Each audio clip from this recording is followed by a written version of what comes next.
Hi guys, how you all doing? Welcome back to the Plonkers podcast. This is season 2, episode 3. Welcome to the podcast.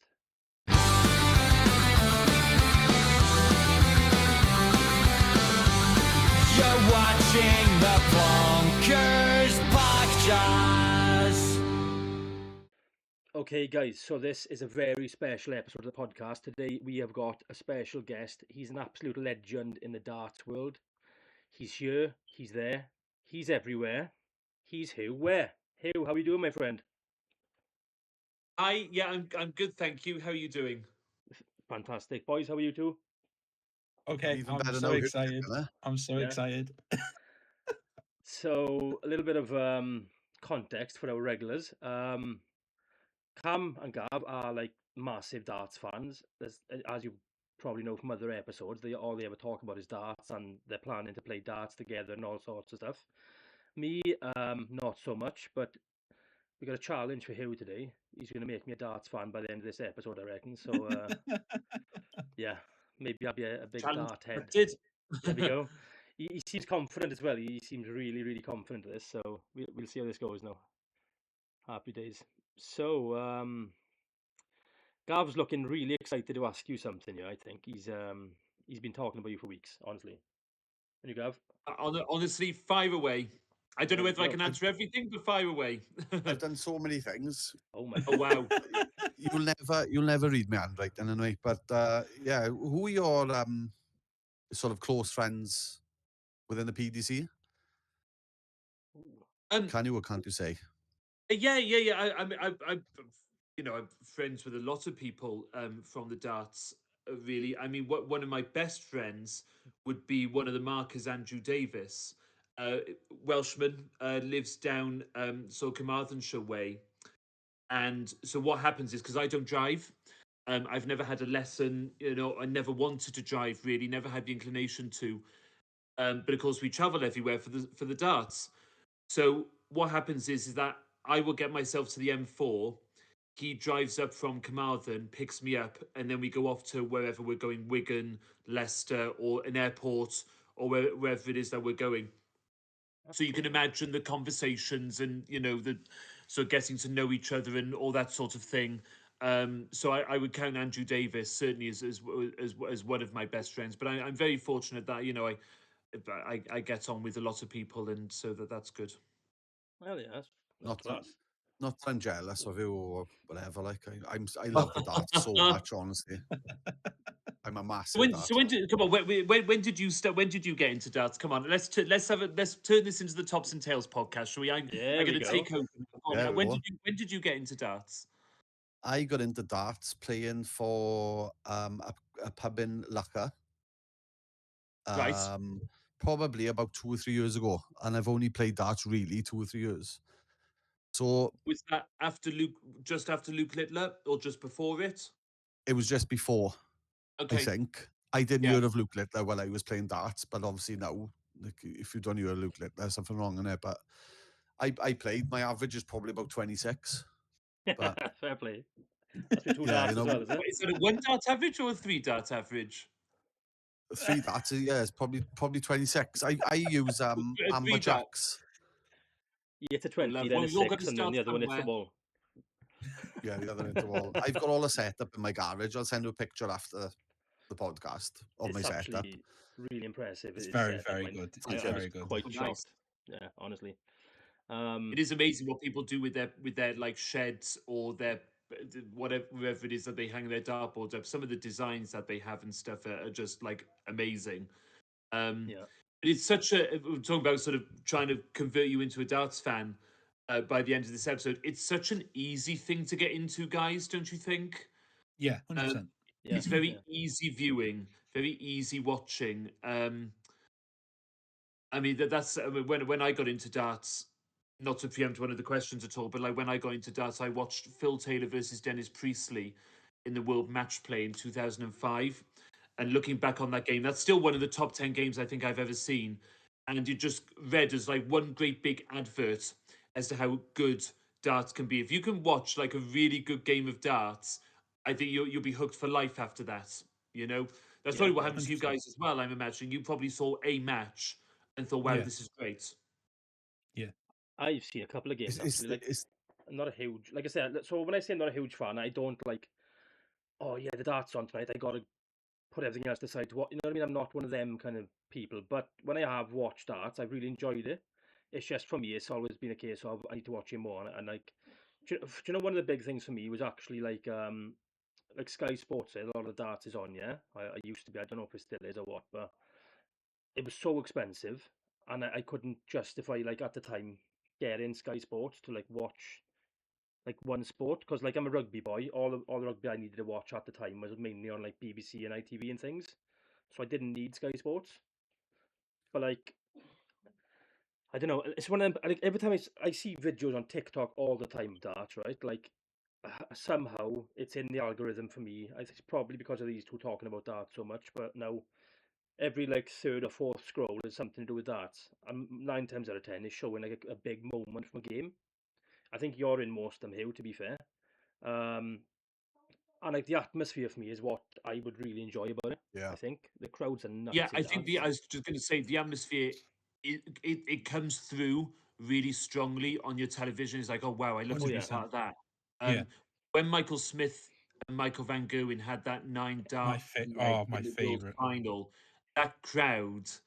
I mean, I think that's why we keep going back to that video is obviously the amazing skill involved, but also just the way the crowd were responding and the commentators were responding. Obviously, Wayne Mardle, famous "I can't speak" and all that Yeah. sort of thing. But just the way that the crowd were just going crazy after every dart by the end of that video. Um, that just comes through your television really sort of oh loud and yeah, clear. yeah. It really So does. Do you know what really annoys me? Michael Smith, it looks like he makes no effort to throw the dart, but he's still at 180. And there's me then. I'm lining it up with a level and everything, and I still miss. It's yeah, crazy. it's unbelievable how these guys do it. Just raise your arm and chuck it. I wish I could do that. Like I say, I spent my teenage years dreaming of being world champion. There we are. I was okay, but I was never going to be world champion. Um, so yeah, just to sort of see those guys and how they do it, I'm like, how are you doing this? Not just when they're throwing, but when they're throwing under pressure, when there's Hmm. Yeah. 10,000 people baying behind them. Uh, when they might be getting booed or something if they're playing like a home nation qualifier on the European Tour, for example, and how they just hold themselves together. That couldn't be me. Yeah. I admire them. As somebody who tried to do it when I was a teenager. I admire them for how good they are. I struggle I really Was playing you do. in the in the public, honestly. Like 2011 World Masters? Yes, yes. Yep, that was my debut. Wow. Yep. 17-year-old really. in a suit, too big for Yeah. me, probably. My first three darts were 180. There we are. Have a bit of that. Yeah. There we go. Yep. First three Fact of the darts were day, that. 180. Yep. That's so good. That's so good. What a Yeah, story how that is, lucky was my gosh. that? That's a hell of a I've been It's story. trying 3 years to hit 180. I know, but yeah, 26 is mine. Gav couldn't hit 180 with 6 darts. yeah. The I've waited 3 first, years. yeah, the first darts I ever called on television were 180. So I thought, well, That's that's great. That if That's I another never fact. referee another game, no one can take that away from me. Isn't that fabulous? Yeah. So That yeah, is it's good, awesome. isn't That it? is cool. Do you know who your story is kind of similar to me with a different sport altogether, a complete different sport. So I'm a pro wrestling referee, okay, and oh normal wow, like you see on okay, TV, like WWE style, obviously not the WWE, but UK indie scene. yeah. Um, for me, I always dreamt of being an actual wrestler and main event in WrestleMania and all these things, but that was never going to happen. So I just did the next best thing, really, and I like get the best seat in the house for all the matches, and I love doing it. Exactly. You know what I mean? So yeah, no, it's kind of like a parallels there a little bit, you know. But you do play though as well, do you? You play darts as well? Not anymore. I haven't You done don't? since I started refereeing when I was 17, and it was only a few months like sort of later that I moved out for university. And I still stayed local in Cardiff. I went to Cardiff Uni, but I moved out and I didn't take my dartboard with me. I mean, my Oh, priorities of a nighttime changed when I was a freshers student and all the rest of it. So, and I was already refereeing, so I oh, kind of knew where my future in darts lay. So I just put the darts down and I maybe picked them up my God, 3 or 4 times a year, maybe. So no, I don't play anymore. And I mean that's over 10 years ago now, way That's over 10 years crazy, man. ago, nearly That's 15 mad. years ago. Gosh, there you are, nearly 15 years ago. So yeah, I don't play very much anymore. No. How You does know the one worst get part of this, into don't you? Go on, Gav, sorry. Chris lives 10 minutes away from me. He still won't play me in darts in my garage. I'm not good this way. I'm crap. Oh, I is think I've that a hit the treble challenge? 20 once in my life. Well, Literally. we've got an announcer as well now. Yeah, Who can come over for a cup of tea? There we go. Okay, yeah, I'll go and pick exactly. We've Huw got up. 2 players in the ref. We can do it. There we go. Pick Just him up set on the something up. M4, look. And Cameron And can then come mark. round. There we are. I'll just be Maybe- there. m- I'll hey, You mark. cheering. You be the crowd. Yeah, I'll Maybe be the that's crowd. something Yeah. we can revisit on a future follow-up episode or something. Maybe that'd be a good idea, though. I think. Can you imagine the longest game of darts ever? I reckon, Gav, me and you. Yeah. Never hit a I'll, double on and out. We'll Not have I'll be in the Chris- background, and I'll be in the background in the crowd getting absolutely annihilated. with a just sign. in a dress up. Jack Army signs. Yeah. But no, Do Mexican waves. Yeah, I'll Just do the come- Mexican wave. just Cam on his own. Yeah. The 180 sign may not be lifted too many times. Too many times. if I'll do like a if ever. 26 time. 7. There we go. Yeah, exactly. How does one get into like refereeing darts, and how did that come about for you? So I used to play for Glamorgan County Youth, and I found that I was quite sort of like good at marking, and a lot of kids, when you lost a game, you had to mark, and a lot of the kids didn't like marking, maybe because they didn't feel like they could do it or they weren't confident enough to do it. Whereas I was, to the point where like I used to like sort of mark for other kids after they had lost as well, just because I didn't mind. I just didn't mind marking. I quite enjoyed the challenge of it, Okay. actually. And I like I say, I found that I could do it and I could do it very quickly. So then we played a friendly match against the Glamorgan senior squad, and they're called Glamorgan County. This sort of very famous, sort of legendary county in the county setup scene Yeah. in the UK. And the caller didn't turn up. So I went on, and when I came off, the Glamorgan County squad said, "Oh, that was really good. Do you want to come and start refereeing for us?" So I did, and this was when I was about 14, 15. Fast forward a couple of years, and some of the Glamorgan officials took over the BDO in sort of, I want to say, August 2011, something like that. And I qualified for the Winmore World Masters as a youth player, Okay. as it goes. But so they told me to bring my suit with me. And then it was a few days later, I got a call after they had taken over and said, we'd like you to come and meet Martin Fitzmaurice. We want to give you like the girls. And I met Martin Fitzmaurice, and Martin Fitzmaurice said, we want to give you the girls' final and the boys' final on stage, which were pre recorded. So they weren't going out as live, but they were being shown later. Okay. So I did those. And they said, depending on how you do in those 2 matches, we might give you one of the senior matches later on. And so I ended up doing all the way up to the men's semi-finals. That like immediately they like assimilated me into the 4-person team. By the end of day Crazy. 2, they'd said to me, "Do you want to do So- Lakeside?" So this was when I was 17, and by the time I did Lakeside, I was 18.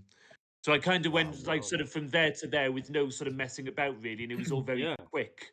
Like Um, thrown right in at the deep end. That's Well, I'd had a couple of years of county under my belt, 2.5, 3 years of county under my belt already. So I'd had some experience. It wasn't like I was just sort of thrust, Yeah. And bearing in mind that back in those days, county really was the only way for you to progress as a referee. There was no Okay. volunteer marking scheme on the PDC. There was no Motor Super Series. There was no ADC. It was BDO and PDC. Um, and the PDC was kind of a little bit of a closed shop in that respect at that time. So county was your way through.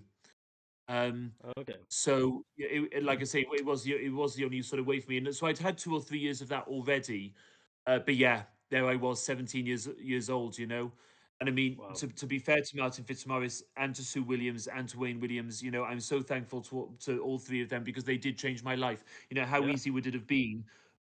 Just one of them to have said, "No, he's 17, he's too young. Come back in a few Yeah. years." But they didn't. They It's took a chance mental. and said he's good enough. And It's so mad. without that, that changed my life really. So I will always be thankful to all 3 of them for that, for giving me that chance. That's that's outstanding. Honestly, like Cam, Gav, what were you boys doing at 17? You know what I mean? I was No waiting for comment. like Well, I was working in McDonald's, mate. To be honest, I was I working was. non-stop.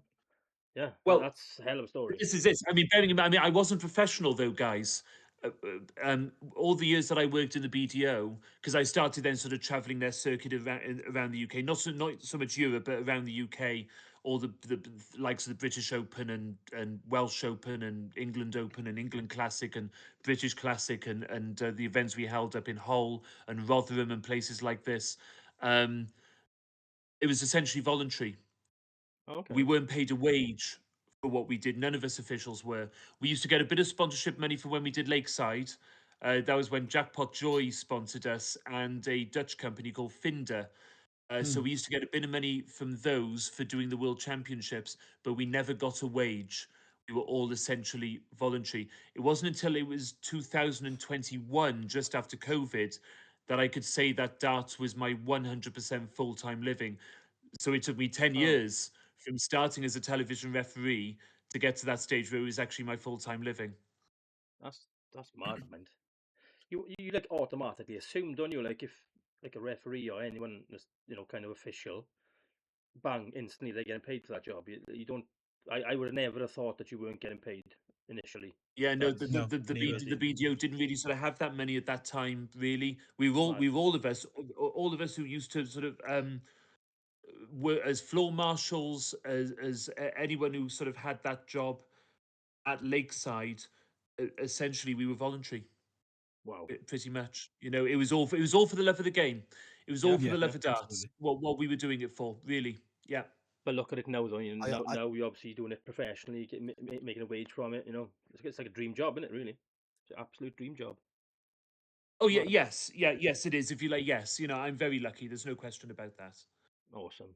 I've for quite some time now. I've mentioned on the podcast that I'd literally do anything for Swansea City. I'd mow the lawn for free just to be there, but I haven't had the call yet. But back to darts. I used So to it's love the Andrew Davis. BDO. Andrew Davis is a big Swansea fan. Oh, who is no, isn't it? Let's be honest. Yeah. Well, Everyone they're loves the Swans. closing in on the playoffs, aren't they? At the time of recording, they're like not far off the playoffs.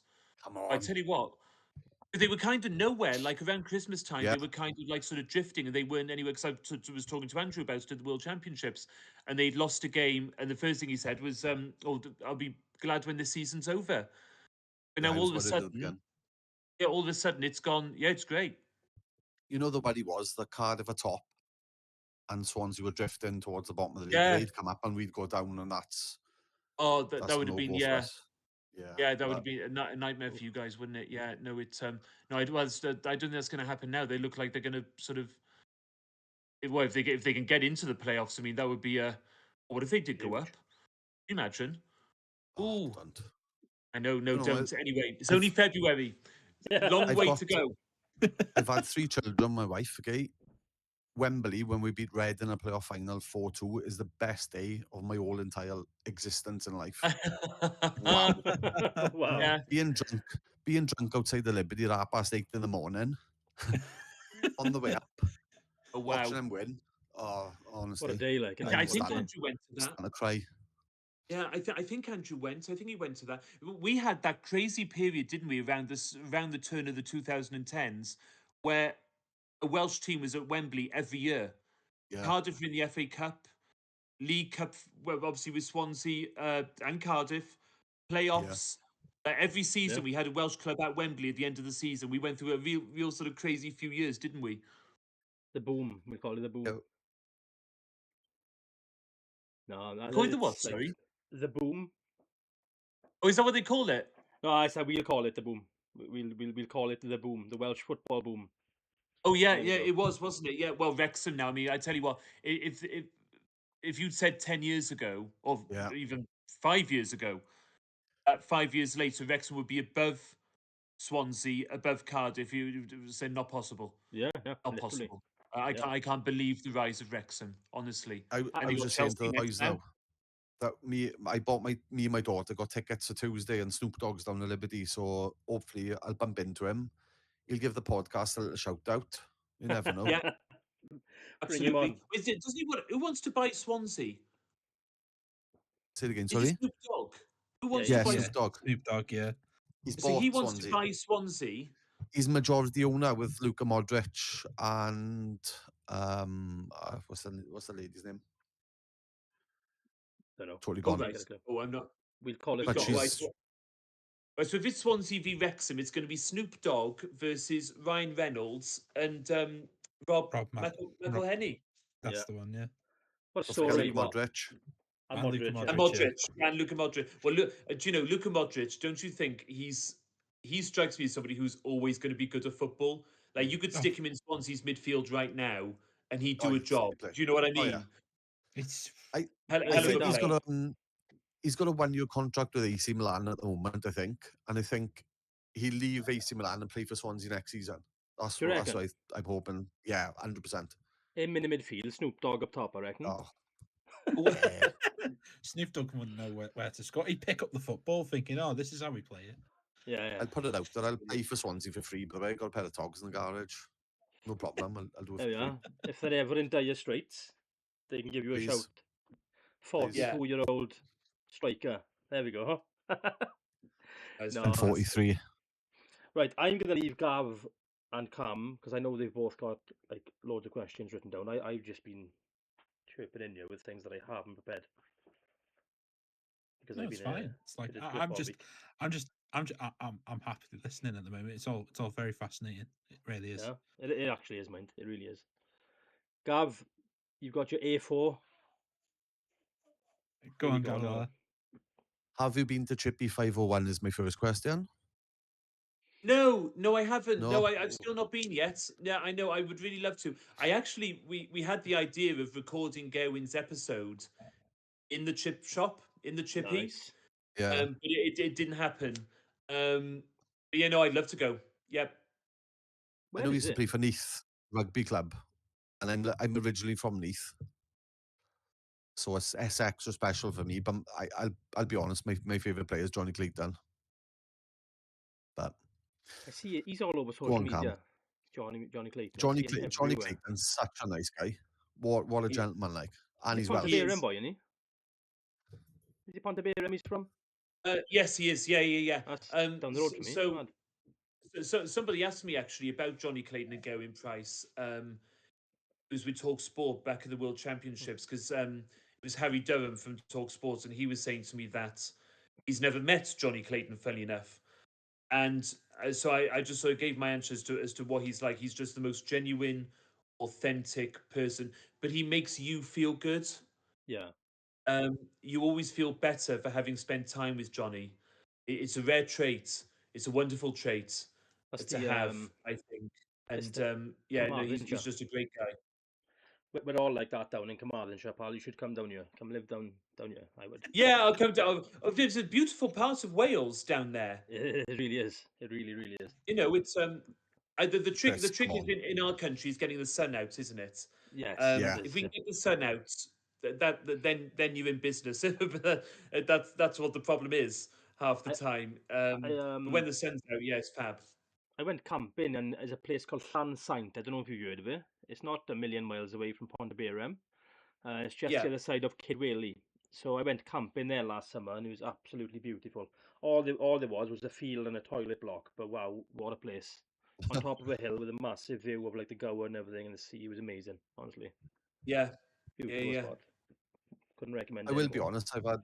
I've had 2 opportunities to meet Gerwin Price and Johnny Clayton. Number one is a dart shop in Morriston that's just opened recently, and Johnny All right, Clayton was yeah. in there a couple of days ago, and I totally missed it, which I'm absolutely gutted about. Oh, And the other one is in Castle Bingo in Swansea and Fordsbach, because you do wait, yes, I exhibitions know there. where that is. Yeah. Well, I literally live down the road, so Good I'm God. Could there. meet him. But I can never get tickets. So I'm like, oh, I'm always there. So around my birthday in February, because my birthday was 10th of Feb. Cam's birthday is in 2 days, in a Cam. Wednesday, my birthday is, yeah. There we go. Sorry, 3 days. So I just miss out all the time. So it's just my luck. Like, so if Johnny Clayton or Gerwin Price are watching, you know where I am. Please get me tickets. Huw, I got yeah. a little side question for you, Huw. So I can't remember exactly how long ago it was. I don't think it was a million years ago, but there was a darts like exhibition show night thing down in Park of Scarlets down in Llanelli. Were you there for that? When was that? Sorry, I can't really remember when it was. was this years ago? Maybe like up to 10 years ago, probably a bit Yeah, I less. yes, I was there. You It there, was really? around 2013 That or sounds something about like right, yeah. that. Maybe around there, yeah. Johnny Clayton was on the lineup Oh, and okay. he played Phil Taylor. They may have done more than one night down there. To be fair, the year that I went, Johnny was on the lineup and he played Phil Taylor and he went and I only know this because Johnny told me this on his podcast. I remember the story. He went 3-0 up on Phil Taylor and lost 4-3. Oh, wow. But after that, everyone was saying to him at the exhibition, "Oh, you should go to Q School."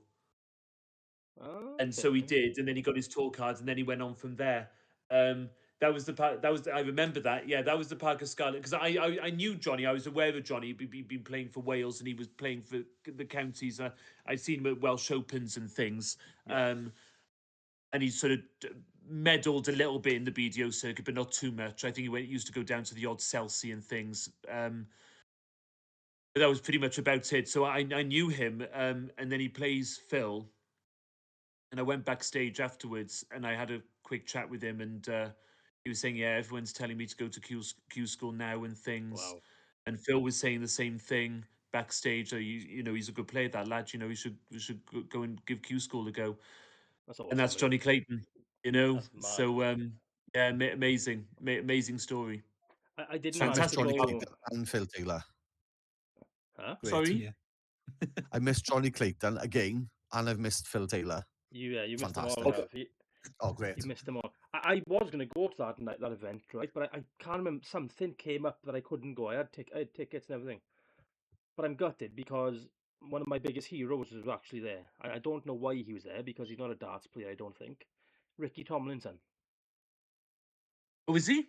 Oh, right, okay. Or maybe I don't remember Ricky Tomlinson. Maybe that was the next year or something. Maybe. Yeah, but Um, like I don't know why he was there, but I don't know. Is he involved with darts or anything? Or Ricky Tomlinson. Oh, I'm not sure. yeah, No, I don't know. It's amazing how many sort of famous people are darts fans. You know. well, you had Lewis Um, Rees-Zammit was at an event a couple of weeks ago, wasn't he? You know, the Welsh rugby player, the one that went to the who was NFL. sorry? Lewis Rees-Zammit. Oh, yes, I think yes, I did see that. Yeah, where was he? He He was was in some in. event with his girlfriend or whatever she is. Yeah, I think. Mad. yeah. Which event was that? But yes, no, yes, I did see that. Yeah. It was in Milton. It might be Milton Keynes at the Masters. Okay. Um, oh well, yeah, a lot of the rugby boys, you know, that they love their darts. You know, I mean, they play darts in their spare time and Yeah. things. You know, in the changing rooms or you know, they take it up to their hotel rooms if they're staying away. They're playing away in the hotel rooms Okay. and things. So I didn't know that. yeah. It's a big. The same with cricket. Same with football. Um, Peter it's a Crouch. great social sport, darts, and I hope that never changes, and I don't think it will. Um, it's obviously great to see how it's growing on the professional side, but I would hate the idea that darts as a social sport ever sort of went down the tubes. But I mean, with the Luke Littler explosion and all the kids Wow. Yeah, I was Yeah. playing just about to, darts these days, I don't think that is going to happen, is it? You know, it's only I that was just even that about to side say is that. only going Yeah, to get bigger. I was just about to say that since Luke Littler came onto the scene and done what he's done, I think darts is it's just gone from like it's just it's just skyrocketed now. It's the It must same be as when inspiring though, right? For kids. 100%, but Yeah. it's like anything really. You see anything, but I think kids will well they watch Luke Littler because he's involved with like all these streamers that like Yeah. Angry Ginge or everything like that. Anyone that watches him knows Luke Littler, and anyone that knows Luke Littler will know Angry Ginge, and it's that, isn't it? It's getting involved Crazy. in that. And it's Do you know, for me, realizing like how big I'll just call it the Luke Littler effect was my daughter wanted she collects these like Harry Potter wands, like mystery box things you can buy. So we went yeah, down to Smith's Toys, right? And I was looking for these wands, and then I walk in, and on the wall there's a massive photo of Luke Littler with all like Luke Littler branded darts stuff, like toy darts and like real dartboards. And all. I was like, wow. this kid's just burst on the scene and he's like taking over. He's like the new Jonah Lumu. You know what I mean? It was like it was crazy. Yeah, Like and that's when I you know, realised how big he was. yeah, you're quite right. Actually, I can imagine even if you're not a darts fan, you can spot his talent. Yeah, yeah, You know, yeah, you don't even have to sort of be a darts fan. It's like being not being a football fan, but watching Lionel Messi or watching Cristiano Ronaldo or watching yeah, George Best. No, you know that you're watching somebody who is just awesome, Yeah, world class, a one off. You know, all these sorts of things. And I think also as well, like we talk about Luke Littler being so many people's gateway into the world of darts yeah. over the last couple of years, especially all the kids watching. I could watch Luke Littler throw darts all day. He's a yeah, great To player, his man. action, his pace, it's so easy to watch. I mean, again, we're sort of going back into how easy darts is to watch. Luke Littler makes it easy to watch. Just a dream player to get so many new people, new kids into Oh the yeah, sport. generational talent, didn't he? Really, you know what I mean? Like, and the fact that they're like selling like dart boards and things with like Luke Littler endorsed and things. Now kids are seeing that and going, "Oh, mum, can you buy me a dartboard? I want to play darts." Because like his Yeah, name is I was everywhere. You know what I mean? if I was actually in a post office the other day, and there was a big, huge Luke Littler stand selling all these boards and things. It was right bang smack Mad. in the front and center of like the kids' play section Yeah, of there we this go. post office, big, huge post office. And I remember thinking, yeah, yeah, it's Tactical great. marketing. I love it. I love that. That's It's awesome. great. It's great for darts. You know, Yeah. it's only good for the sport. You know, it's difficult to put into words his impact that Oh he's yeah. had Huge. over the last 2 3 years, really.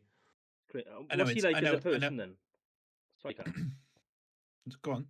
No, sorry. What he likes about it, he's lovely. Yeah. He's quiet.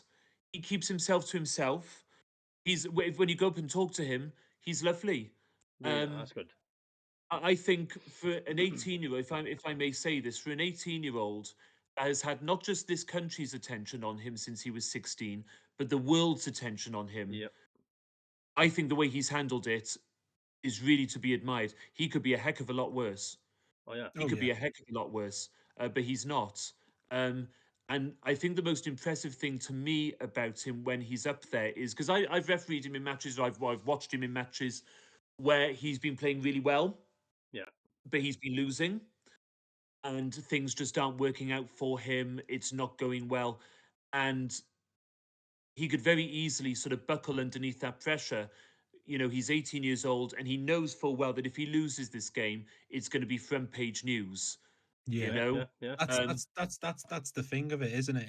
It's if he loses or if anything happens, that's it. Then it's the be or end all of it. It's like, oh, is Luke Littler finally coming to this? Or it's but that's the tabloids for you, though, isn't it? It's front page to that. That's they can spin it, and Yeah. then it's how he deals with that. I I right. always go back. I always go back to obviously when he was playing. Was it Van Veen and they were booing him, and he was like, and he had that the comment about you guys are paying to be here and everything like that. You're paying me, and I think good on him. Give it them back. That's the best way about it. You could give it back. I think it's great, isn't it? Like he's been But, on the front page and the headline and the top of it since he was 16, as you say. but what is most impressive about him is that when he's been under that pressure in a match, and he's so got that potential. You know, if he loses, then it's front page news. He goes off for the break, gets himself together. I think the modern day phrase is locks in.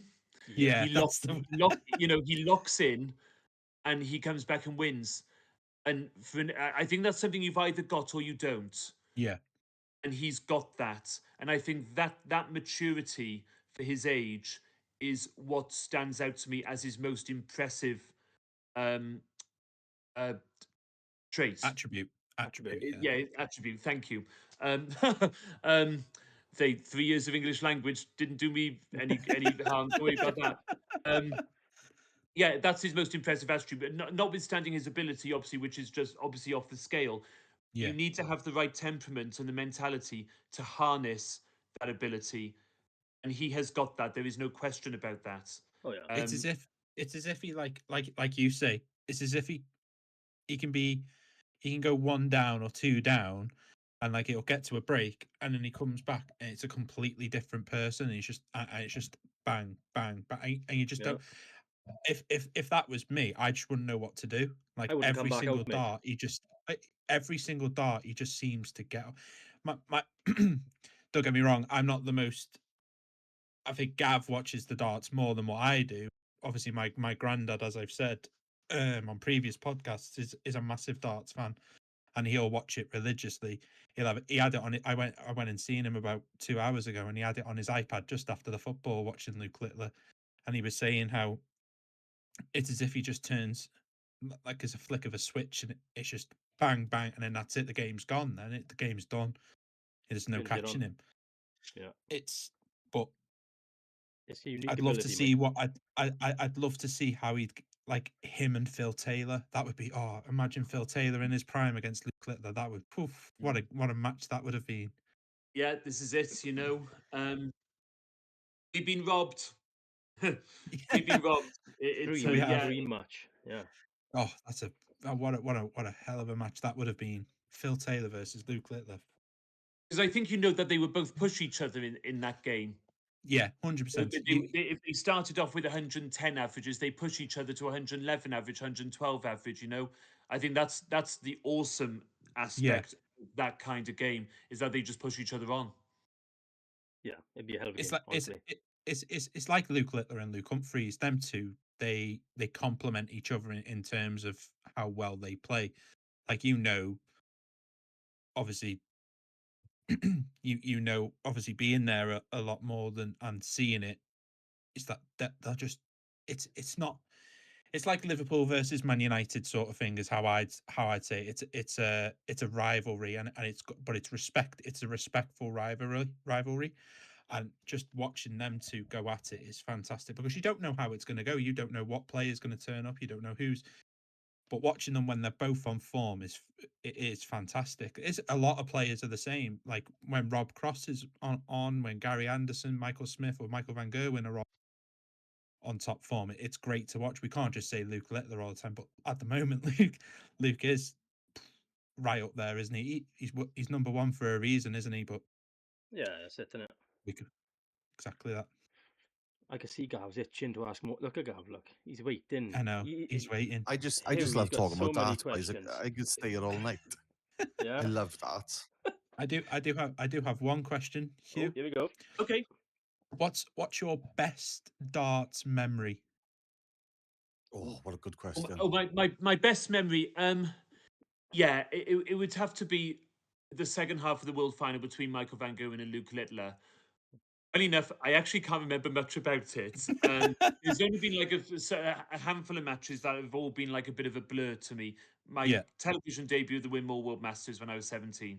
Yeah. My very first Lakeside match, my Lakeside debut. My Premier League darts debut. And the second half of the World Final between Van Gerwen and Littler. The reason why it's my best memory is because of the way my own profile was kind of raised after that final was played. Sort of being the first sort of openly gay darts referee to referee the world final. Yeah. Obviously, everything that meant to me personally, but then also like the way I was just like sort of in the press for like 10 days after that. Mhm. And some of the opportunities that I had during those 10 days to speak to the people that I was speaking to appear on the shows that I appeared on, and so on, both in the UK and in the US as well.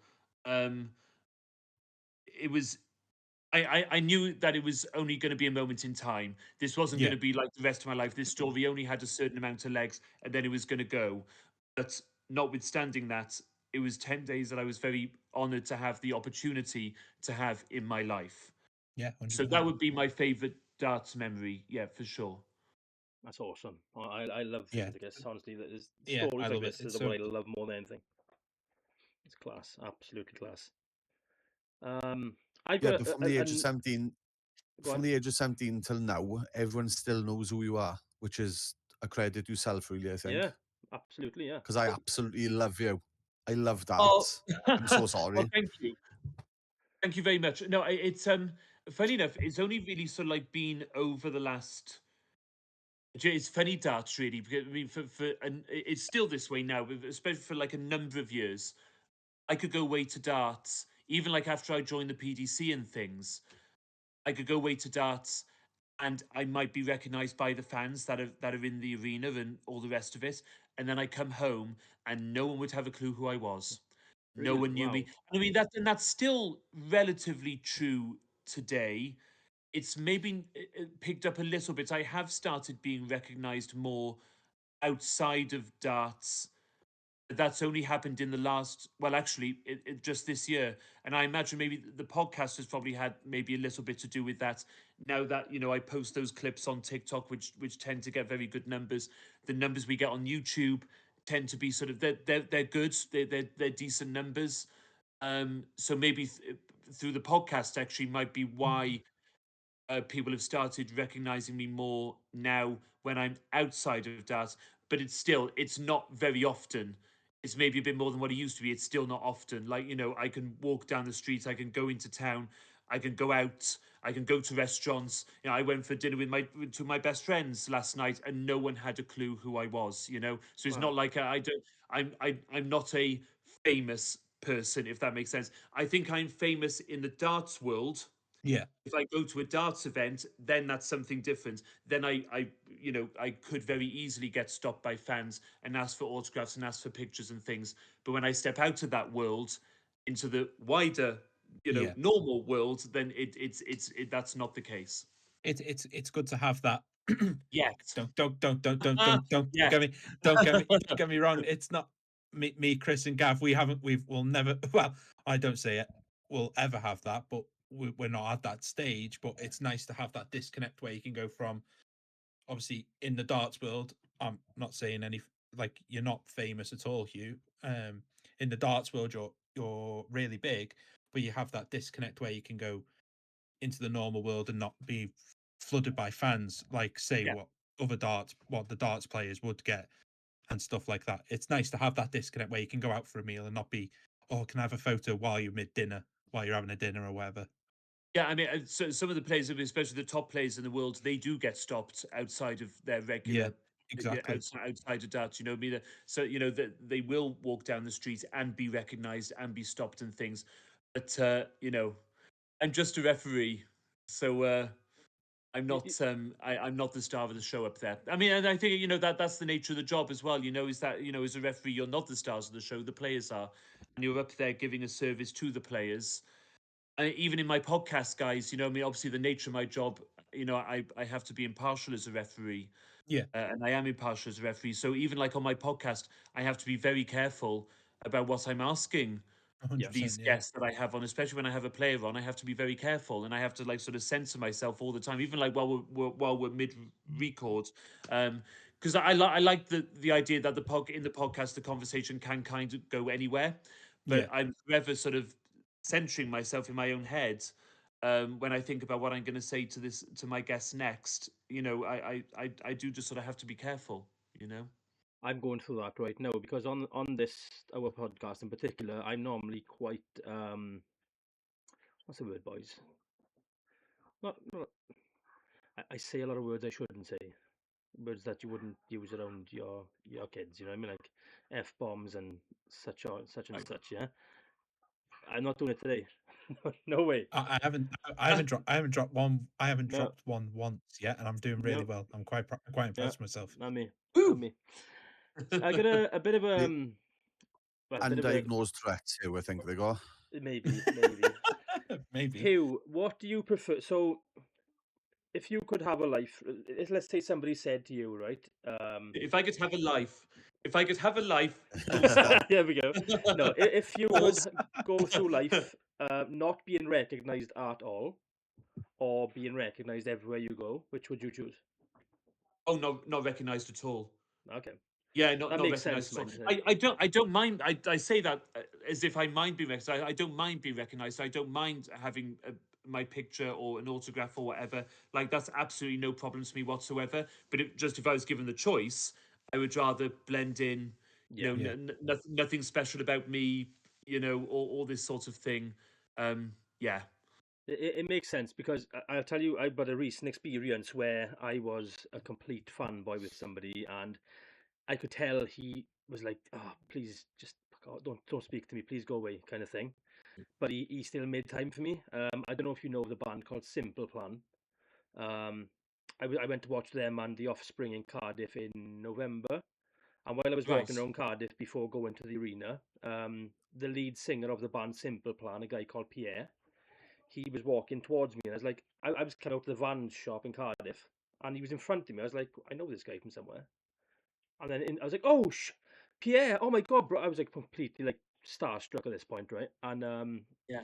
he made the time to stop and have a quick photo with us and say a few words, but you could tell he'd just come out of the gym. He was making his way back to the arena, and like I felt bad, even though I was like, you know what I mean? It's one of them moments where I was chuffed to get to meet him, but at the same time, as soon as he left, because he was like, "Oh, I'm just trying to find my wife." Actually, when he said that, I was like, "Oh, balls! I've, just maybe like pissed him off a little bit." You know what I mean? And I didn't like that, but at the same time, I was amazed to meet him. It was like wild. I didn't watch him in his face It's years. difficult though, because like it just like it was just the wrong moment, wasn't it? Really, it's a Yeah, bit like if I'm running to my gate to catch my plane, which is about to leave in 5 minutes, and somebody asked me for a picture, and I'm like, I'm really sorry, but I can't right now because I'm literally running to my gate. Do you know what I mean? Or yeah, running yeah, to my train or something. Like sometimes it is just the wrong, which is not your fault and it's hmm, not their fault either. It's just that moment. Where something is going on, something is happening to this person, and they just don't have the time in that moment. Um, yeah, it must be difficult for like really famous people, yeah, yeah. especially those that are followed by like paparazzi and things. I mean, I've seen I some hate that. paparazzi videos and the way that they behave towards really famous people. I think it's terrible. I I Yeah. really think, do. And then every the, so often you'll see that a famous person is snapped at this yeah, yeah, paparazzi or photographer, whoever it is. And then we all turn around and say, oh, that famous person doesn't seem like they're a nice Yeah. person. But they're literally being like harassed and being said the most nastiest things are being said yeah, to yeah. them just to try and provoke some sort of response from them. It's wild. I It think that's is. dreadful. I couldn't be, I wouldn't like to deal with that, like You, at all, really. it's like they Um, forget they're a real person as well. You know what I mean? They see them as I this got papped once. machine. Do you want to hear my paparazzi story? Oh yeah, here Actually, we I go. because I did get papped once. Right, you ready for this? So when Luke Humphries won the world title, and it was Luke Littler's first world championship run, um, Mhm. it was the morning after the final, and I was walking outside the hotel with Luke Humphries' mum and dad. Okay. And as we were talking, and they were walking to their car, we could hear snapping in just like sort of over there to the side, and they were snapping me with Luke Humphrey's mum and dad. I mean, funny enough, I've never seen those photographs circulated. Funny enough, I was, the papers were probably thinking, "Who the hell's this?" Walking with Luke Humphrey's mum and dad. Or because funny enough, I have actually been stopped asking if I'm Luke Humphreys. Somebody in Munich, somebody in Munich came up to me and said, "I'm really sorry, That's you so Luke good. Humphreys." So That's whether they mad. thought I was Luke Humphreys with his mum and dad, Yeah. and then Okay, they yeah. done it to the rest and said, "No, guys, that's not Luke Humphreys. That's somebody else. We don't know who it is, but that's not him." Um, so, I get so that yeah, sometimes that's my with paparazzi story. I get recognised for Brad Pitt. I'm like, no, I'm just Gav. Like, I'm not Brad Pitt. Yeah, I can Ah, see the resemblance, mine. I can't see it. There's Yeah, I can see it, Just a mate. bit Yeah. chubbier. definitely well, this is it. I similarities mean, there. Like this is it. I mean, I've met the thought did cross my mind. I was like, wow, Dart really is getting big now. Now we're getting flipping paparazzi'd. Yeah, mad, innit? We, Absolutely we mad. never had paparazzi before. Darts is Crazy. huge.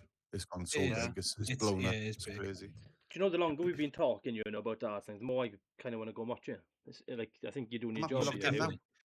I think you're definitely doing your job, sucking me in, just ready Great. to go. Yeah, see, tell you what. So like I say, I've got questions after question after question, but I'll do two more. What's the was there anyone when you were obviously starting and when you were getting into it a lot more? Was there anyone that you were like you'd speak to and say, "Is there a way I can do this? Is there a way to do that?" Take a lot of inspiration from. Who was like there was like if there was a mentor or anyone that would give you advice along the way As a referee, as a referee. Yeah, sorry. Yeah. yeah, I mean, I loved George Noble when I was growing up. I took a lot of inspiration from him just by watching him. Not Yeah. by meeting him or talking to him or picking his brain. Just watching him do it was enough for me to sort of learn lessons as to how to referee a game. Um, I remember the 2012 World Match Play. I went on semi-finals night. I'd done one Lakeside, and I met Russ Bray, and Russ and I just sat together for about an hour. We were talking, and he gave up an hour of his time to talk to me, just about not necessarily about giving advice or things, but just talking about refereeing, and Yeah. just talking about like, sort of his life and his job and what it entails and this and that, which was lovely. And I've never forgotten that conversation we had. That was way back in 2012. That was, so I was still Yeah. like 18 at that time. Um, and you also learn by your mistakes as Yeah. well, Absolutely. Yeah. because I've made plenty of those, and you sort of learn from those, and you move on. Yeah. 'Cause, so I something that I've really sort of learned maybe only over the last few years actually, um, is that idea that you take the extra second when you've been thrown by a score. So if you've been thrown by a score, which can happen, it happens Yeah. all the time. Take the extra second. Don't panic and sort of flail and sort of shout the wrong answer over the microphone. Take the extra second, get it right the first time round, and then there'd be nothing worse than getting the score wrong, and then the player walks back and he's thinking to himself, "Hold on, did I just score that?" And then he looks around at the marking pad, and the marker has to write down what I say, even if I'm wrong. Oh, right. Right. So Okay. then he's written down the wrong score, which leaves the wrong finish. And then the player stood behind thinking, well, hang on, I thought I left double 16, not double 15 or something. And then I got to wait until the next player's thrown his darts before I can say, nope, sorry, that was. And it just becomes a bit of a mess. Yeah. Take the Okay. extra second, pause, calm down, get it right first time. Doesn't matter how long it takes. I mean, obviously, there is a balance. Don't take 30 minutes. Yeah. Yeah. Yeah. There is Yeah. a Absolutely. Yeah. balance. Quick But get intermission. it right the first time round. Just take a breath. It's fine. Let's think about it and get the right score. It's kind of a And pressure that's job, only really, isn't something, it? like I say, that I've learned maybe like only over the last few years. I've really sort of gained the experience to be able to stand there on the stage and say that to myself when I've been thrown in front of 10,000 people. And that can only sort of come from experience. I don't know whether this might be sort of slightly digressing away from the original question, but dart refereeing is something that you can only do by doing it. Yeah. You can't Right. practice it in front of the mirror. You can't practice your voice standing in front of your bathroom mirror on your own. Um, you need the crowd, you need the microphone, you need the context. It's something that can only be done whilst doing it. And so yeah, it. That old sort of cliche. You never stop learning, I suppose. I remember Mhm. making a mistake in Dublin at the O2 in Dublin, and it was a real bad one for me, and I was really upset with myself after it. And I'll tell you why, because I thought I was better than that. Not in terms of making a mistake, but the way the mistake happened with me, the way I handled the mistake was the issue. Wasn't because I miscounted basically. Wasn't a miscount that was fine. That can happen. I mean, bloody hell. Yeah. But it was the way I handled the mistake was what was wrong, and I was really upset with myself because I thought I was better than that. I thought I was beyond handling a mistake like that. Turns out I wasn't. Okay. So but I remember I was so upset with myself after that happened. But when I went to bed that night, I just thought, well, that won't happen again. That's Yeah. all I can say. That just make sure in the future that that doesn't happen again. And I'm not saying that it won't happen again, because of course it might, but I'll be doing everything in my power to make sure that that doesn't happen again. So you never stop learning. Mistakes are part of your learning journey. Yeah. Every day's a school Um, day. every day's a school day. And so yeah, it's I mean, I mean, Christ, Bruce Spenley, George Noble, Russ Bray. Paul Hinks, the very best darts referees you could ever wish to see when you're growing up, wanting to become a darts referee and sort of looking at how do you referee a game of darts? You know, you had Bruce, you had George, you had Russ, you had Paul Hinks, the best referees you could ever wish to learn from, you know? And I think that's all of us. I think that's me, that's Kirk, that's Owen now, that's Charlie, that's Franz. We all learned off of those guys. The best examples you could ever wish to have to see in front Yeah, of you, you know? absolutely. All of them. That's So brilliant, mind. Honestly, that's class. And like, have you got anybody like kind of coming up to the ranks now who is taking you as their inspiration? Like any like rookies, if you like, who are making their way oh through? gosh, I don't know. No, I No, honestly don't know. The thing is, I mean, I think I've said it before that again, going back to the Luke Littler effect, I think we are now starting to get kids coming through who are actually growing up wanting to become darts referees. that's I mean, awesome. Owen Binks is on the record as growing up wanting to become a darts referee. I think maybe he's the first of that generation now Yeah, of young callers who have actually grown up wanting to do it as opposed to falling into it for some reason or another. And it's going to be very interesting to see where that leads. I mean, where that is going to end up is that we're gonna have young callers on the stage whose maths are just going to be like that, you know, and they'll Yeah, be right across the world. And what it'll end up in is the standard of dart refereeing just going up and up and up. yeah, yeah. But as far as any young kids out there who are looking at me as their inspiration, I have absolutely no idea. I don't know. I'd be very If flattered, but I'm not aware of any. No, no. if I there think are any that should watching, be in the guys, curriculum. maybe, Sorry, What's that? Chris. Sorry. if there are I any think watching, let us know in the comments and go over to Hugh's socials as well. We'll put them all in the description. Let Ah, him know if he's your yeah. inspiration. Let him know. Sorry, Gav. so. I think that should be in the curriculum myself. It's just my kids watch that and try and like sort of beat yourself out, but it's never going to happen. Don't get me wrong, but you know, treble 20 I've taught them is 60, and one is 1 and 5. That's as far as I can go. I'll be honest with you, I'm useless at numbers and stuff, but it helps my kids, my There children, we my are. girls love watching that just because of the schooling system. It should be in the curriculum, and it's fun to learn. My It's cousin's the maths. It's comment. fun to learn. My it's cousin. a Oh, it's some an of maths. interesting way to learn it, isn't it? it Yeah, Yeah, Interesting way to learn that, isn't it? It's Yeah, I mean, my mental arithmetic only went up through darts, not the there other we are. way yeah. around. And my yeah, maths wasn't very good. My mental arithmetic wasn't very good until I got into darts. The PDC now do this great initiative called Bullseye Maths, and I've been to one of those sessions, and they're absolutely brilliant, honestly. So it is starting to creep in to the school curriculum. I mean, again, the amount that's of kids amazing. that love darts these days now, Oh, you know, so absolutely, that yeah. there is more of an appetite amongst the kids and therefore the schools to actually push darts as part of the maths.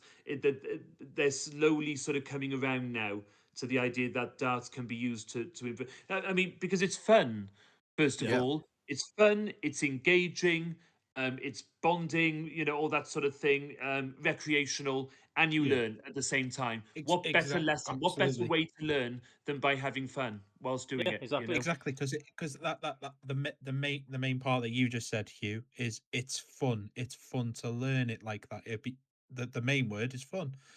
Yeah, Literally, yeah, if every lesson exactly. was fun, I'd be the If brainiest bloke in the world. I promise you. if if when Yeah, I yeah, was yeah, in school exactly. and we Yeah, had this is it. if from when I was in school and we had a dartboard and that's the way to learn maths, I'd be like Chris said, I'd be the smartest person on the planet.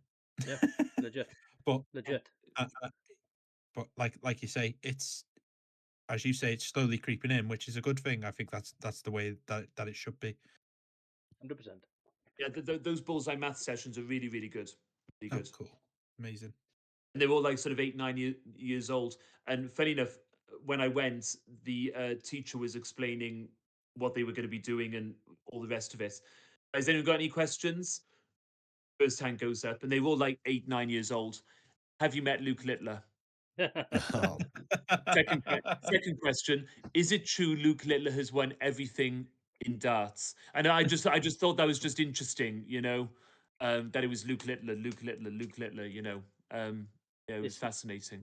It's mad that he's a kid himself and he's an inspiration to kids. You know what I mean? Like the That is world is really mad, his that is. oyster. You know what I mean? Like he can Well, do go you know anywhere. why? Because I think he's shown that you can conquer the world no matter what age you are. Yeah, Yeah. literally. And that I think that's why kids look up to him, Yeah. is because he's done what he's done whilst he has been like their age or within their Yeah. age group. Do you know what I mean? Absolutely. Yeah. Yeah. Like imagine being I like tell you you what know helps me, an boys. 11-year-old boy, you know, thinking like he's still in school. I could be like him. Yeah, exactly. It's huge. It's massive for people, Oh, honestly. honestly, do you know what my prediction is? I think it wouldn't surprise me at all if we had another Luke Littler-esque story come through in the next 3 or 4 years. Some of the Yeah, stories you're hearing of these 11-year-olds hitting 100 averages, this 12-year-olds hitting 9 darters, it mad. wouldn't surprise me at all if we had another Luke Littler-esque story. And wouldn't it just be a dream? I mean, playing fantasy darts here now, but wouldn't it be a dream if a 15-year-old or 14-year-old came through in a few years' time and played in the final a 21 or 22-year-old Luke Littler who had grown up as his idol? Oh, maybe what You know, absolute cinema. wouldn't that just be fabulous? You Oh yeah, know, that'd be I amazing. think that would be a great story in a few years. And And Huw Ware to I don't referee. think that's beyond the realms of possibility, guys. To be honest. I can see it happening, mind. I really can. I Yeah, genuinely yeah, can yeah. see it happening. But um, I've got a You little know what bit of a helps me in dart, non. boys? Oh yeah, go on. Go on, Chris. Sorry. Darts mind, because it counts for me. Oh, there we go. Just saying. I'm so sorry. Are you an advocate of What's that? that, Dad's Hill? mind. Darts mind, dart app. Oh right. That's what I use. And you Yeah, can like yeah. show. It shows the board, and if you're at like Oh 25 right. and 1, you know, we'll add it for you, sort of thing. Yeah, Does it nice, have nice. voices? Like, or does it shout out the numbers and things? I think you could download Raspberry, but I haven't got it yet. I think it's £12 a year to buy. We need to get Hugh on there. Petition to get Hugh's voice on there. Then there we are. We'll make that happen. There we go. I got a bit of a non-dart question for you, and it's something I actually saw on my phone last night, but I couldn't read the article because Wales Online are now charging money to read articles, and I didn't want to pay Right. whatever the Yeah, price was. yeah, yeah. You probably know what I'm going to say. It's a story about you and something to do with Gavin and Stacey. What's that? Oh yeah. So my nan's sister lives opposite Gwen and Stacey's house. She lives next Wow, door to Bryn that's on That's what. Trinity Oh, Street. what Yeah, the hell? That's class. yeah, that's and so has cool. done since I was born. Like literally. Yeah, yeah, yeah, yeah, yeah. That's crazy. That's I've actually been that's to that insane. street. Me and the missus went once to visit the filming locations of Gavin and Stacey and Stella, if you've seen that. Oh yes, And yeah, yeah. I remember Stella. Yeah, so there we are. I've been outside your nan's house then, because I went there to see Is it the houses and Trinity, everything. isn't it? Trinity Street, yeah. Yeah. Oh, yeah. that's cool. And I So you got a remember little being connection. Yeah, I remember being in my nan's sister's house, and she said they're starting to film a new television show across the road in two Wow. weeks. And we all said, "Oh, that's very exciting," because nothing like that ever happened in Barry. Mm. And then when the first episode went out, we all tuned in to Gavin and Stacey, all of us in Barry. We all tuned in just to see Barry on television. That That's was the only. I class. mean, we had no idea what the show was, and the show could have been god awful. But we Yeah. all tuned in to see Barry, and of course, you got that opening shot of Marine Drive, um, which is a big, huge grassy hill. That's the very first shot of the whole series in that first episode, and you've got the scenes on Trinity Street um, in Stacey's house. Funny enough, my nan's sister was very good friends with the lady who did have that house. Oh, okay. Um, and it's a bit of an amazing story because she was widowed and she was very lonely. She was very depressed. She had like sort of, she didn't have any other family or things Yeah. like this. And all of a sudden, one day, knock on the door. Excuse me, can we use your house for filming a television show? And they That's put her mad. up in a very nice hotel in London, I think, and all the rest of it. And then the show goes out, and since then, she had knocks on the door from random people saying, "Excuse me, is this where Stacey lives?" Wow, that's And crazy. she'd say, "Yeah, sure, come on in," because it was company for her. Did they Oh, film in the such actual So, house? so she wasn't brilliant. so she wasn't on her own anymore. That's But such a Um, brilliant story. I love Yeah, that. yeah. It's sold now. Funny enough, the house has been sold now. So I don't know what's happened to her now. I mean, when was the first series of Gavin and Stacey? My God, about 20 years ago, It was wasn't a it? while ago. Yeah, Um, a long time but ago now. yeah, that house been sold now. But the original owner of that house, when she was actually living there, yeah, isn't that lovely? That's a Did beautiful I did story. they? can't remember her name. I never met her, but I can't remember her name now. But my nan's sister Anne was really good friends with. They were neighbours essentially, right across the road, like. Yeah, Um, that's awesome. I love that. yeah. Did they film Mm. in the actual house? Yes. Oh Yep. wow, okay. Yep. That's I her thought it was house. just that. Yep. Like Yep. it's Yep. normally like Yeah, external shots, isn't it? my nan's sister's house isn't all that dissimilar, really. Um, from what I remember, funny enough, I've not actually stepped inside their house for quite a few years now. But from my memory, it's not all that dissimilar. I mean, it's a big, huge hill. I tell you what, so when you've seen it, it's Yeah, steep yeah, as it's anything. That massive. hill, That must have really, been a yeah, hell it's of a a job, mind. huge street. For the Yeah, it's a crew and huge street. things. Because the hill, boys, I'm not lying. It's literally like that.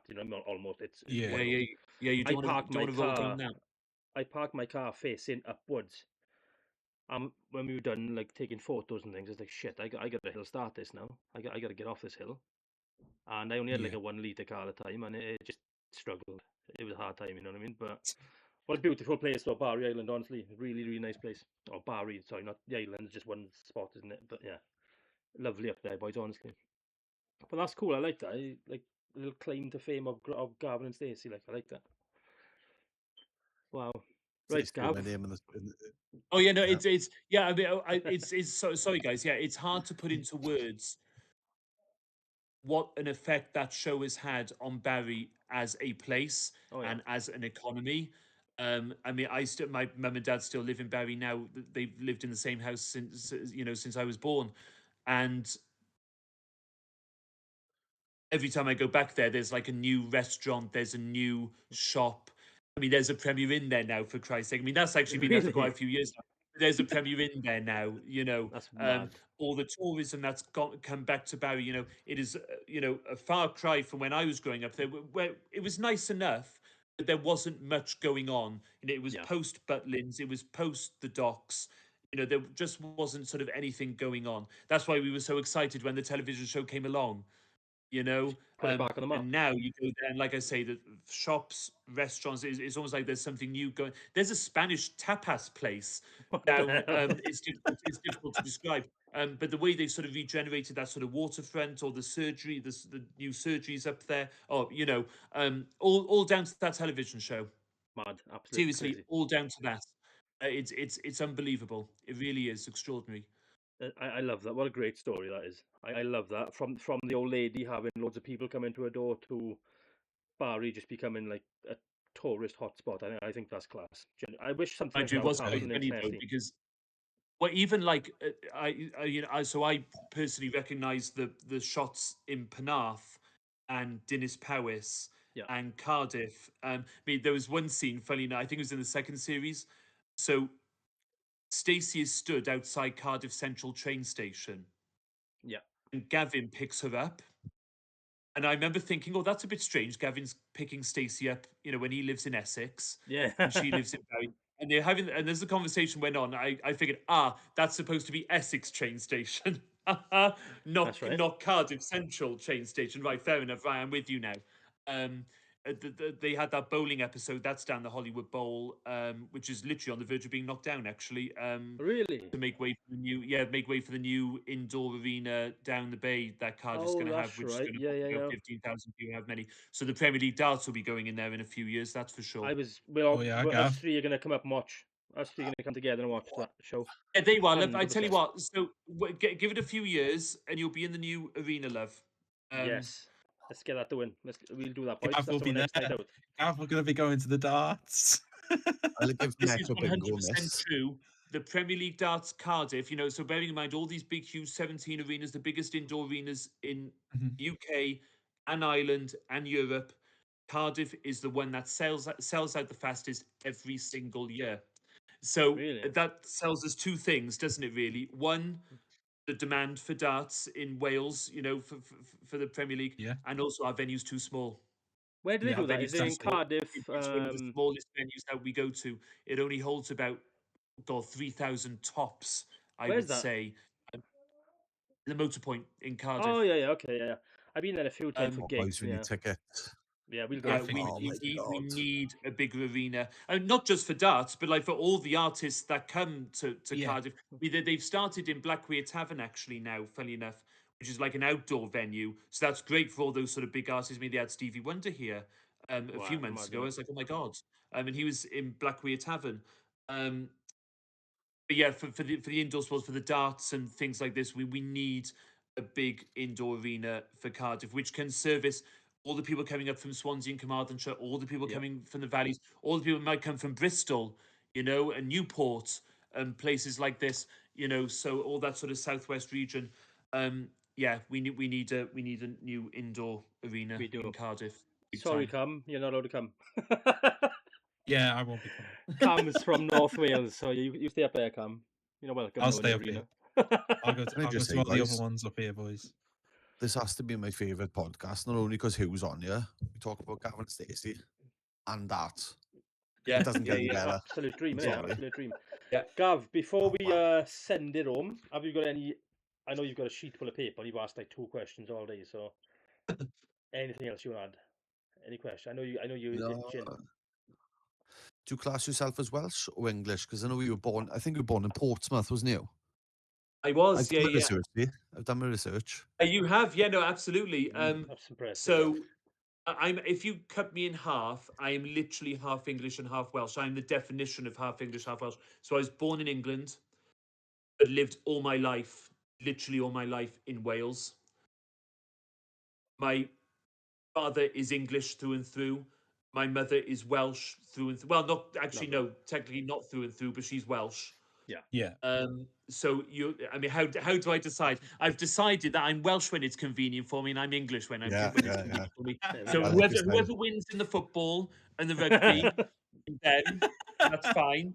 And if they lose, I'm not them. So that's what I decided. If I was to make a choice, I would say that I'm Welsh because I have lived all my life here. I owe my entire life to Wales, There we go. not to England, if that Yeah. makes yeah, sense. You Love know, that. so if I had the choice, but literally, I'm half English, half Welsh. yeah. So There we go. Question on nationality, right? So as a I I do like that, but I'm not a fanatic, as if you like. When it comes to refereeing, let's say like I don't know, you got a Welsh player playing against an English player. As a Welshman, are you allowed to ref that game, or is it like rugby and football where you got to get a different ref in? yeah, no, we are allowed. I mean, I remember refereeing the World Cup final with Wales in it a few years ago. I think they played Scotland, and Andrew Davis was marking as well. So we were kind of Oh, there we sort of go. joking to ourselves. "Oh, the Scots are a bit outnumbered up here, I'm afraid." Um, but it doesn't matter. I mean, it's funny really because like we are quite lucky because in darts there aren't a lot of subjective calls, are there? I To got you. make Okay, No, yeah, a ton is a ton, a 140 is a 140, a 180 is a 180. There's not actually many subjective calls that we have to make. I got you. Which could lend themselves to any sort of bias or things like this. Not that I would yeah, want to be biased anyway. Yeah, It's just it's not in my nature, frankly, to sort of be that way or to try and gain an advantage for somebody else. Again, like I say, how would I like in a exactly. game of Yeah. darts? that's I How was would I thinking How that. gain an can you? advantage for Wales or for somebody? Yeah, It's not really possible, is it? Yeah, So I get you. yeah, it's yeah, no, nothing like that. No, no, no. I've always wondered that, like when it comes to these kind of sports, like same with snooker and things, like let's say you got a Scottish player playing an English player, do they have to have a ref from Wales or something? You know what I mean? Even though Yeah, there's yeah. not really much they can lean into bias with, like when it comes to snooker and darts and these kind of sports. So no, I'm glad you Whereas in answered that. That was football class. and rugby and all those sorts of sports, Yeah, pretty much every decision that they make is yeah, subjective. absolutely. I Yeah, suppose absolutely. ultimately, I mean, I don't know how those guys do it. So, the abuse and that they have to put up with and Oh, all the rest of 100%. it. Yeah, Al- I couldn't do that, I must say. although you try telling the boys. URC that the Scarlets again refereed by people who we play the Ospreys on Boxing Day. One of the one of the linesmen literally trains with the Ospreys squad to keep fit. I can't. Like, get us out of this league. No, please, I beg, please get us out of this league.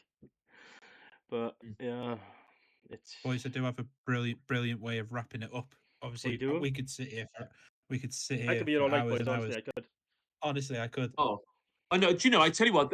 We've been going for about an hour and 15. I think it's flown by. Ish. It It really has, has. It really Yeah, honestly. has. it's flown by. No, I've had a really nice time.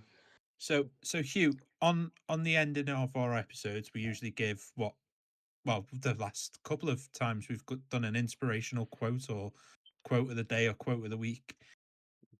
My final question, which we could tie it into, is what advice would you give someone that's getting into refereeing for the darts? I think that'd be a good way of ending it. Very good, yeah. Oh, this probably doesn't sound very inspirational, but just go for it. Like, is that Tell yourself about it. inspirational?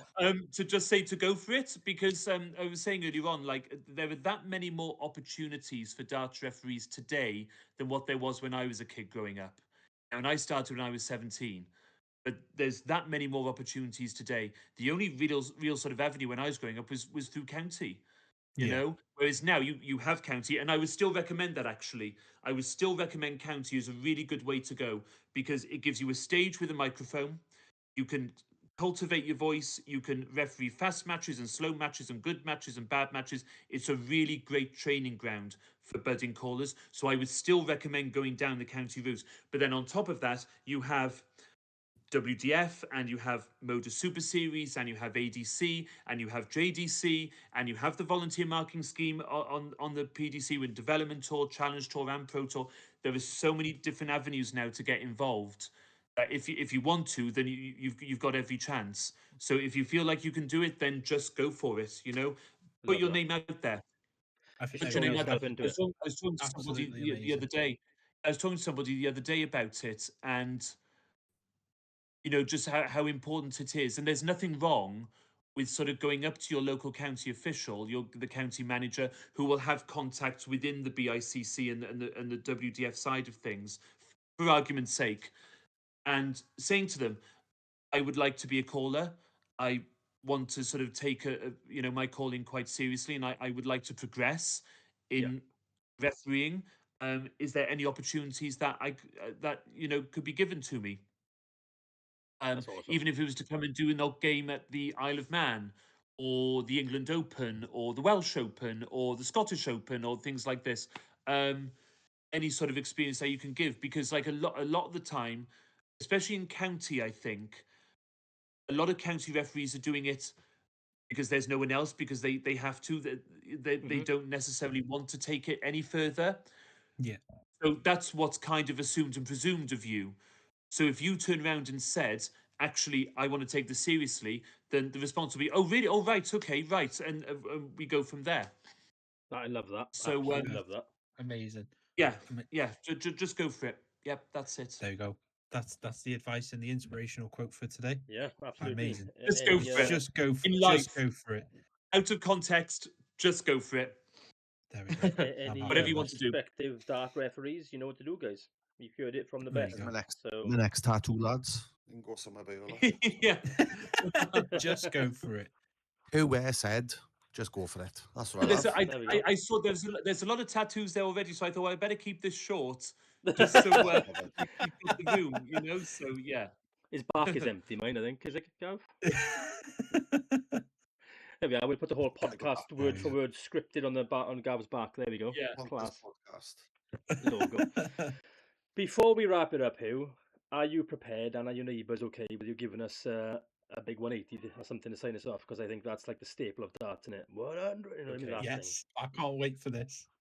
Can I tell you something that I've never told anybody else? You ready Go for on. this? Go on. I hate doing my 180 Really? out of context, like off Oh, the right, stage. okay. Wow. I hate it. I don't know what it is. Because I feel like I need a stage and the microphone and the crowd in order to Yes. do it properly, if that Yeah. makes sense. So Okay, this might okay. sound a bit awful, but I'll do it. I got no Always problem in doing doing it. it. Oh my Here god. we go.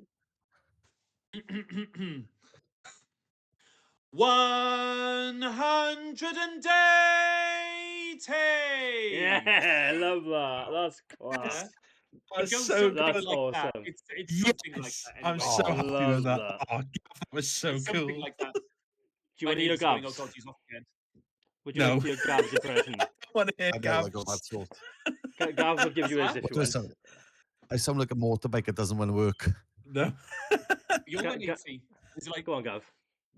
I can't. My kids are in bed. My missus go mad. Don't worry about that. They literally above me. I It's can't. okay. I can't. do it. send me a voice note Ah, after this or there we something? go. Yeah, I'll send There a we voice go. note tomorrow and Yeah, no one's here. yeah. Nah, this No, has thanks, been guys. It's been awesome. lovely. No, Oh, honestly, it's I'm so been happy. outstanding. And like you're the Yeah, first no, it's no guest, and it's problem at been a all. No, great honestly, one. no, this was great. Thank you Honestly, so Thank much. you. thank you for Yeah, being our first personally, ever for guest. myself, I'm the one who's nagging you on TikTok. Thank Yeah, you yeah. for messaging back. Honestly, from the bottom of my heart, I really appreciate that. I'm a massive darts fan, and now you just made it even better for me. So And I am as well now. thank you very much. I'm Oh, gonna start no, crying now. my pleasure, guys. Honestly, no, it's been a pleasure coming on. Great questions. Like I say, it's flown by. It really It has. has. So I've had a lot of fun. So thank you very much. Do you want to shout out your socials, Huw, and things, so we can put them in the link down below? Anything you want to Yeah, shout out? my Instagram, Huw_Ware. I'm Huw Ware 100 on X. My podcast can be found on TikTok, on Instagram, on X, on Facebook. It's the Tops and Tails Darts podcast. There we go. And we're sort of thinking about the next series now and how we're going to evolve it and make Beautiful. it bigger and better and more watchable and all the rest of it. And I'm so excited I can't tell you. So yeah, so we can find all those on there. And yeah, so I'm you can find me on. Funny, Yeah. I'm not on TikTok, but my podcast is, if that makes Gotcha. sense. Yeah. Yeah. So I don't have my own personal page on TikTok, but like I am technically on there through my podcast, and I just Yeah. sort of Yeah. post clips from the podcast and maybe the odd repost of things that I've done with Winmore and things like this. So Love that. yeah, You know, yeah. when I first messaged you, I was like, "Oh, he's too famous. He's not going to message me back." And when he messaged me back, I was like, "Oh my good lord!" I couldn't believe When it, Yeah. honestly. when Gav awesome. messaged our group chat, my head fell off because It was class, Gav honestly. The reactions Gav were message saying, Would you brilliant. like to have seen "Lads, that? you'll never guess what." um, Like, little, a like little something out of side, Beetlejuice now.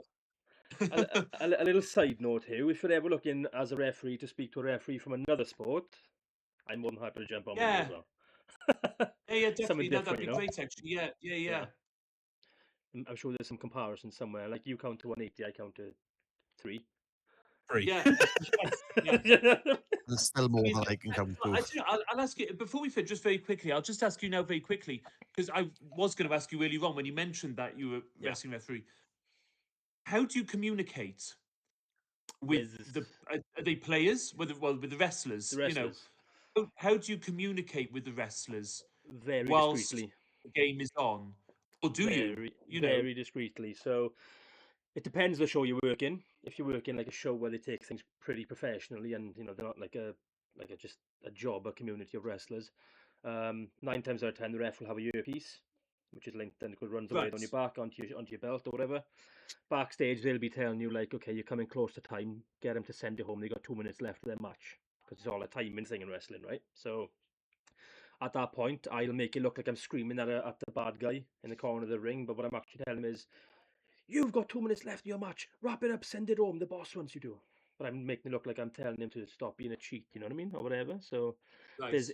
there's also instances where after like a big move, they're both down, both in pain and struggling. I'll be in the middle checking them. 5 left, boys, 5 left, and they'll like feed anything back to me like, oh, I pulled my shoulder or something, so I can get the crew behind to prepare ice or medical or whatever. So there's you'll never spot it with a good ref. You won't Yeah, spot it, but yeah. The main one you'd watch if you watch wrestling, if there's ever a legit serious injury, there's no messing around with that. It's straight up. The ref will speak on his mic. If he hasn't got one, he'll just do this, and the producers or whoever backstage will know, get help out there immediately. So yeah, right. No, fair. No, it's interesting, is it? Because like communication is very important. massive. And I just find it interesting. So in that type of sport, in that type of environment, how you communicate effectively with them, is very interesting. Yeah, it's a bit of acting. You make it look like you're giving them a good dressing down, but you're actually telling them like, that looked awesome, but please, next time you do a move like that, make it to face the camera, for example. That's like one of the directives I get given is tell them like they're doing really good, but they need to be Yeah. on camera more. Like there'll always be a hard camera somewhere in the venue, so they'll work towards that then, you know. Yeah, So yeah, absolutely. yeah. That's Well, pretty thanks, much what guys. it is. It's been lovely. Thank Yeah, you no, very this much. has been really great, honestly. Really has. I've enjoyed this a lot, boys. Huw, thank you very much. No problem. thank No you. worries at all. Cheers, you. guys. Yep. Thank you everybody at home for watching, or whether you're on holiday or whatever you are watching this. We do appreciate you as always. Don't forget to hit the like button, smash the subscribe button, and there's a new button now as well, boys. Apparently called the hype button. I didn't know if you knew that on YouTube. Hype But you button. can, yeah, you can get up to 10,000 hypes, and that helps to send your video upwards and upwards through the algorithm. So yeah, Yes, if you're let's seeing go. that, press that as well. We would really appreciate it. Any comments, guys, drop them down below, and don't forget as well to go and check out Hugh's socials. They're all linked below. Thank you for watching, guys. You all have a good one. Thank you. Thank See you, you very guys. soon. Cheers now. Take care. Thank you.